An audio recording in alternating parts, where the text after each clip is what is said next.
Bonjour à tous, bonjour à toutes et bienvenue dans ce nouvel épisode du podcast Bébé et Confidence. Je suis Manon, je suis la créatrice de ce podcast, je suis aussi coach en sommeil et doula. Et aujourd'hui, comme je vous le disais, je vous souhaite la bienvenue dans une série d'épisodes qui va porter sur la neurodivergence. Attention, sujet sensible. Vous qui m'écoutez, j'imagine que vous êtes sensibilisés à ce sujet, ou j'espère, ou au moins curieux de ce sujet, et d'en apprendre plus.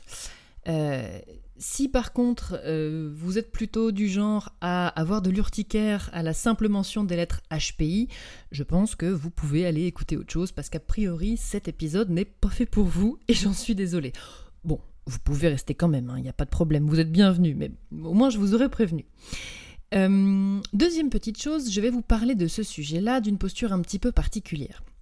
Je ne suis pas psy, je ne suis pas médecin, mais je suis accompagnante parentale et je suis formée sur ce sujet-là depuis plusieurs années. Je suis aussi atypique moi-même. Et en plus de ça, j'élève 2 enfants qui sont concernés par le sujet. Donc, ça me touche de plein de manières différentes. Et bon, c'est sûr, je vais essayer de ne pas m'attarder sur mon histoire à moi, mais je pense quand même me permettre une fois de temps en temps des petites illustrations perso, parce que je me dis que peut-être ça peut vous parler si vous-même vous êtes en questionnement. Mais promis, pas d'autothérapie. Voilà, maintenant que les disclaimers sont faits, je lève le rideau sur ce sujet et je vous propose de vous parler de la neuroatypie avec une première question. C'est quoi ? Qu'est-ce que c'est la neuroatypie ? On va y aller simplement. C'est une question de câblage du cerveau particulier. Particulier, vous allez me dire, ça concerne tout le monde. Oui, c'est sûr. Chacun de nous porte un fonctionnement unique du cerveau, de la même manière qu'on a chacun des empreintes digitales bien particulières et uniques. Mais quand on se parle de câblage neuroatypique, en fait, on parle du câblage qui se place en dehors de la norme. Alors, la norme, attention, pas au sens de normal. La neuroatypie, ça n'est pas une situation pathologique, mais plutôt norme dans le sens de normé, c'est-à-dire le fonctionnement, on va dire, communément admis ou attendu par la société. Du coup, penser la neurodiversité ou neuroatypie, c'est penser l'individuel, l'unique. Et donc, ça demande une certaine posture d'empathie et je dirais même une volonté de comprendre la personne particulière, individuelle, de comprendre ses processus et de comprendre ses besoins. Souvent même d'ailleurs, il ne s'agit même pas de faire de grands ajustements pour se montrer plus inclusif avec les personnes neurodivergentes, mais c'est vraiment des tout petits ajustements mineurs, quotidiens.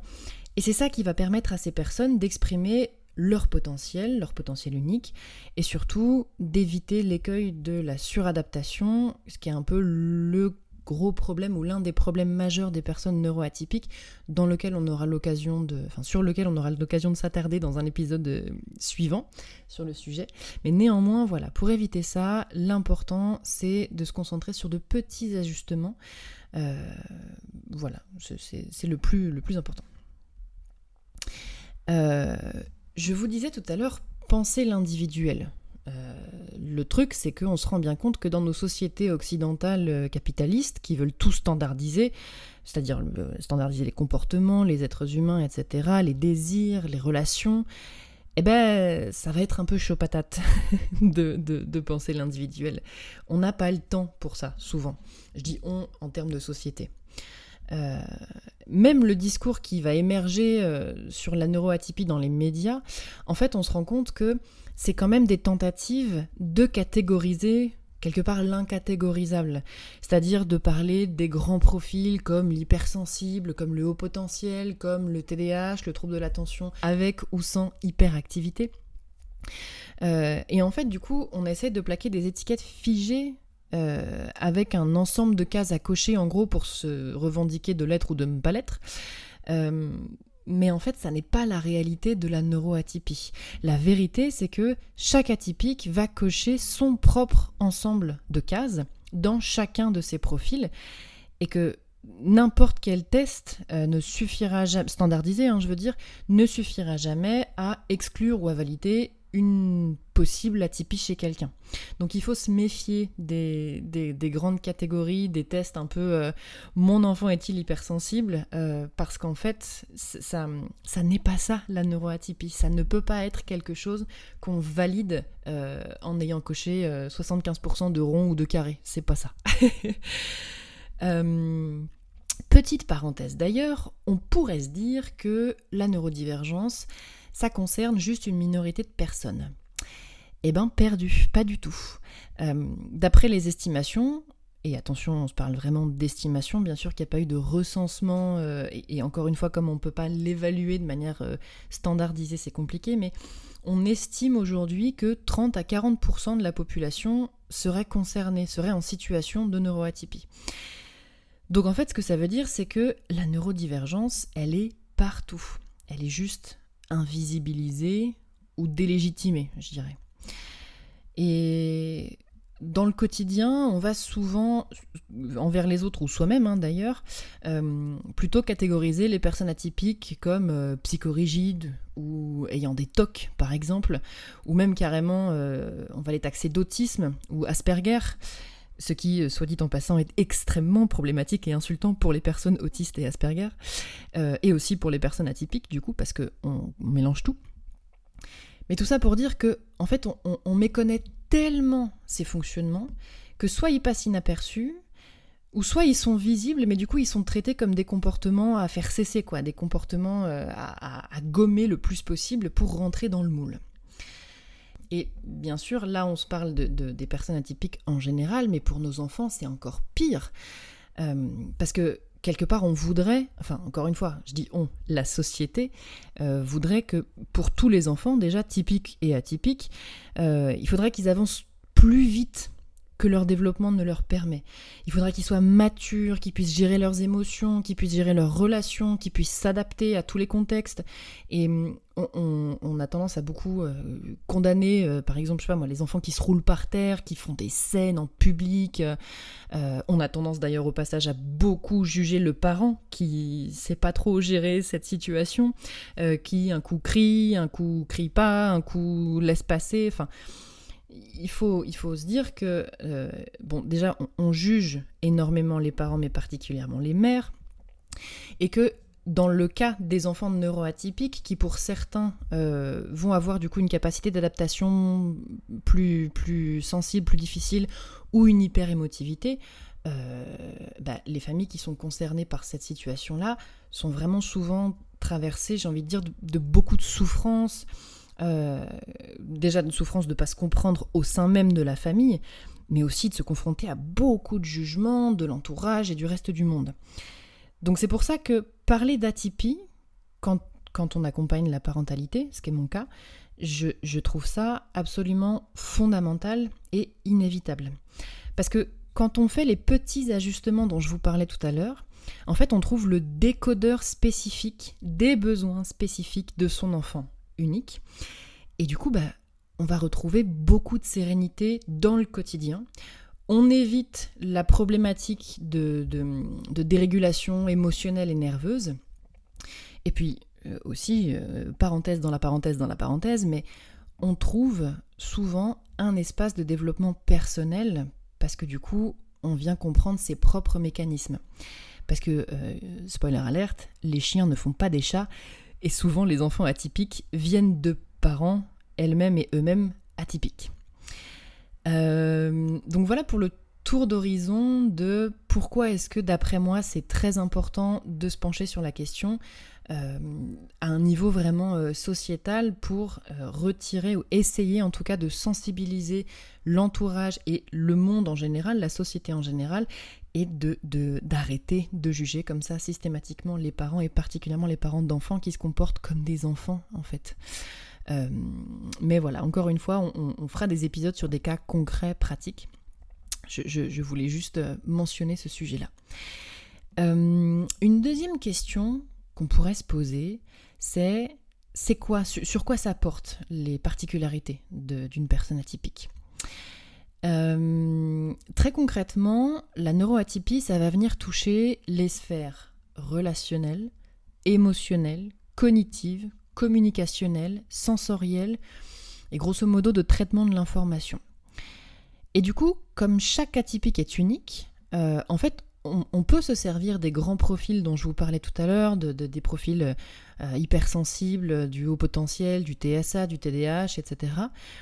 Mais pas comme des catégories fermées, parce que ça n'a pas de sens, pas comme des espaces dans lesquels on rentre ou on rentre pas, mais je dirais un peu comme des supports d'identification, comme des figures en fait, pour faciliter la communication, pour exprimer, voilà, moi j'ai un profil qui ressemble plus à ça, ou qui vient cocher des cases de tel et tel profil, par exemple, ça aide effectivement à pouvoir communiquer à l'extérieur dessus. Et donc, ça permet aussi pour soi-même de venir se retrouver dans tel ou tel aspect de tel ou tel profil et pas dans d'autres, ce qui suppose quand même la conscience qu'on n'a pas à cocher toutes les cases d'un profil en particulier. Par exemple, si je prends mon cas à moi j'ai été diagnostiquée HPI quand j'avais 6 ans. Je laisse volontairement le terme de diagnostic ici pour illustrer à quel point en fait on a tendance à pathologiser ces profils plutôt que de trouver les fameux ajustements simples et nécessaires, quoi. Et donc mon profil à moi d'enfant, c'était grosso modo une gamine ultra brillante à l'école, ultra scolaire, quoi. Très rapide dans la compréhension, mais pour le coup incapable de comprendre la communication et j'ai envie de dire les dynamiques sociales des enfants de mon âge. Mais impossible. Du coup, ça n'a pas loupé, hein, c'est le combo parfait pour être harcelé, ça. Et ben voilà, bingo, dans mon cas, c'est vraiment ça qui s'est passé. J'ai pris vraiment l'étiquette d'intello, nerd, bizarre, tout le temps toute seule à écouter, plus tard à écouter du métal et à lire Freud, grosso modo, ou Nietzsche. Voilà, j'ai fait des études de philo, c'est pour ça. Mais ça voulait, c'était cohérent avec mon profil un peu claqué, quoi, un peu anormal, c'est-à-dire à côté de la norme, pas pathologique, mais juste, j'arrivais pas à comprendre comment les autres fonctionnaient. Bah, du coup, forcément, c'est très isolant, ça. Et surtout, j'étais très dans ma tête. Et j'ai évidemment, c'est pas si évident que ça, mais j'ai consulté à l'époque une psychologue, et dans ce parcours thérapeutique-là, on m'avait prédit que, en gros, moi, mes émotions seraient toujours un peu internalisées, que le grand danger de mon profil à moi, c'était la dépression, la somatisation, que j'aurais beaucoup de mal à ressentir vraiment les émotions, mais que j'allais les mentaliser, en gros. Et du coup, ça a été vrai, dans une moindre mesure, c'est vrai, jusqu'à ce qu'un travail thérapeutique, mais bien plus tard, me libère de cette croyance-là, et en fait me révèle que non, j'ai bien des émotions, qu'elles sortent fort en plus, beaucoup, facilement. Il n'y a qu'à me foutre devant le roi lion, vous allez voir que si je ne suis pas les grandes eaux de Versailles à ce moment-là. Mais toujours est-il que il faut aussi se méfier des condamnations qui vont avec les diagnostics, quoi. Ok, toi t'es HPI, ça veut dire que en gros tu seras dans ta tête ad vitam aeternam et que t'arriveras jamais à ressentir les émotions, quoi. Et en fait, chaque profil a son espace de connaissance de soi, son espace de réalisation, et en fait c'est surtout la conscience de ces processus et la place qu'on leur fait qui va permettre de ne pas tomber dans la difficulté, dans la perte de soi, dans la suradaptation à l'image qu'on croit devoir avoir auprès des autres pour se fondre dans la masse. Et du coup, ce que j'ai appris moi, c'est que si j'étais déconnectée de mes émotions, si je les vivais dans ma tête, en fait, c'est pas tellement parce que mon cerveau et son câblage particulier m'en empêchaient, mais en fait, c'est que le harcèlement, le rejet des autres, le fait de ne pas avoir trouvé ma place et de ne pas avoir trouvé d'espace de soutien et de validation de moi-même, de qui j'étais, en fait, c'est ça qui m'avait conditionné à réprimer ma vie émotionnelle. Parce qu'en fait, en tant qu'enfant, et jeune ado et adulte en construction, etc., en fait, j'ai pas trouvé d'espace suffisamment sécure pour pouvoir être moi-même. Et donc, pourquoi est-ce que c'est important ? C'est que, précisément ça. Pour les enfants qui sont en pleine construction du sens de la confiance en eux-mêmes, de l'estime d'eux-mêmes, en fait, c'est absolument fondamental de leur laisser un espace justement pour être eux-mêmes sans aucune condition, de les valider, de les aider dans la compréhension de leur propre processus, pour qu'ils puissent en fait se sentir légitimes déjà d'être eux-mêmes et surtout légitimes de communiquer qui ils sont et quels sont leurs besoins. Je prends des cas concrets. Si votre enfant, par exemple, a besoin d'aligner ses doudous avant de dormir, ou bien que votre enfant pleure dès qu'il a la tête mouillée, par exemple, dans le bain, ou bien qu'il refuse de manger de la nourriture quand elle est tiède, ou bien a horreur de porter 90% de ses fringues, tous ces cas de figure, en fait, ce n'est pas parce que votre enfant est difficile avec des gros R pas du tout radiophoniques. En fait, c'est parce que cognitivement, ou sensoriellement, ou émotionnellement, toutes ces situations-là lui font le même effet que, grosso modo, prendre le RER B un vendredi de sortie de bureau en pleine canicule. Voilà. Ce n'est pas non plus parce que vos méthodes éducatives à vous ont échoué. C'est votre enfant qui a l'impression de parler en clair, alors qu'il parle en crypté, et que vous essayez de trouver le décodeur, mais en fait la notice elle est en danois. Et on en profite pour faire un gros bisou au Danemark. Et puis ça vaut pour les grands aussi. Si vous vous cognez tout le temps dans tous les meubles de la maison, ou que vous avez besoin de ranger votre espace d'une manière bien spécifique, ou que vous détestez les grandes foules, ou que vous avez l'impression de passer votre vie à réprimer des larmes d'émotions diverses, positives, négatives, peu importe, en fait, ce n'est au fond pas parce que vous êtes trop susceptible, entre guillemets, comme ce que la société pourrait vous catégoriser. Ça n'est pas non plus parce que vous avez des tocs. C'est peut-être que, en fait, vous aussi, vous avez un espace crypté à décoder.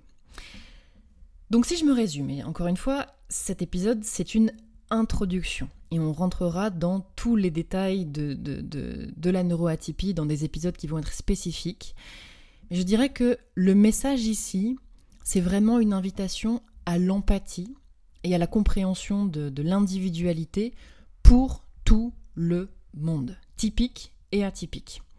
Parce que, câblage spécial ou pas, chaque personne mérite d'être reçue et comprise pour sa singularité, pour ses forces, pour ses faiblesses, pour sa sensibilité.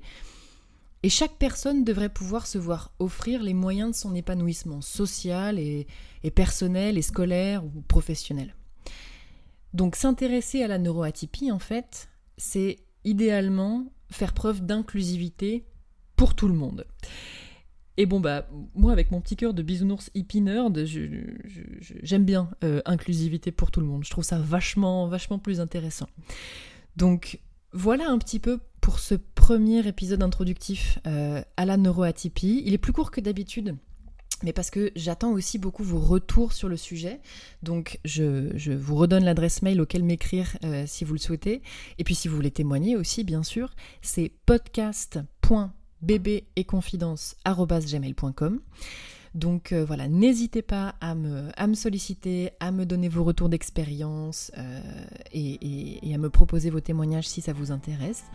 Merci de m'avoir écouté. C'est un sujet qui est très important pour moi et je suis assez contente de pouvoir le développer ici. Et puis voilà, il va me rester à vous souhaiter une bonne journée, une bonne soirée et à vous dire à très bientôt.